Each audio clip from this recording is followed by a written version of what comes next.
Lubhang ikinalungkot ni Pangulong Ferdinand R. Marcos Jr. ang ilang karasang nangyari na kinasasangkutan ng mga kabataan. Sinabi naman ng Malacanang na bagamat bukas ang Pangulo na babaan ng age of criminal liability, kailangan pa rin itong pag-aralang mabuti. Yan ang ulat ni Kenneth Pasyente. Mula sa insidente ng pananaksak sa loob ng silid-aralan sa isang eskwelahan sa Cavite kamakailan, hanggang sa pamamaril ng dalawang menor de edad na estudyante sa Tacloban City nitong Lunes, kapansin-pansin ang tila serye ng karahasan na mismong kinasasangkutan ng mga kabataan sa mga eskwelahan na dapat ay zone of peace. Malubhang ikinalungkot yan ni Pangulong Ferdinand R. Marcos Jr. Ang mga mararahas na nangyayari sa ating bansa ay hindi na po katanggap-tanggap. Mas lalo na po kung kabataan ang nasasangkot. Nung nabalitaan nga po ng Pangulo ang nangyari sa Tacloban, ay heartbroken, masasabi natin, ang naramdaman ng Pangulo dahil mga bata ang lumalabas na kaya na gumawa ng krimen, kayang magplanong gumawa ng krimen, at mga inosenteng mga kabataan din ang nabibiktima. Sabi ng palasyo, hindi ito dapat maisantabi at dapat maipakita ang tamang pangangalaga sa mga kabataan. Kaya naman ang Pangulo, ipinag-utos na dapat matukoy ang ugat ng ganitong pag-uugali sa mga kabataan. Pinagagalaw na rin ng Presidente ang mga kinaukulang ahensya ng pamahalaan kaugnay ng ganitong mga uri ng insidente.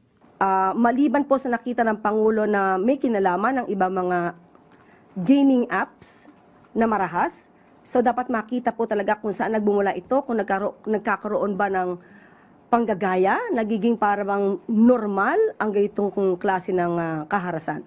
So yun po, ipinag-uutos po ng Pangulo ang lahat ng dapat na gawin ng mga concerned agencies para po maiwasan ang mga ganitong klaseng kaharasan, lalo-lalo na sa eskwelahan, sa mga kabataan. Sinabi naman ng Malacanang na bagaman bukas ang Pangulo na babaan ang age of criminal liability, kailangan pa rin itong pag-aralan. Lalo't batay sa pag-aaral ng mga eksperto, hindi naman mapipigilan ng pagpapababa ng age of criminal liability ang paggawa ng krimen ng mga kabataan. Depende po ito sa magiging bersyon, kung gagawa man at magbabalangkas ng panukalang batas.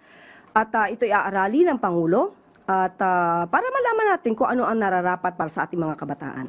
Samantala, nakikipagtulungan na ang Juvenile Justice and Welfare Council sa mga lokal na pamahalaan at iba pang ahensya para sa rehabilitasyon ng children in conflict with the law o mga kabataang nasangkot sa mga krimen. Target nilang maiyakma ang mga programa para maging ligtas ang pagbabalik ng mga kabataan sa kanilang mga komunidad.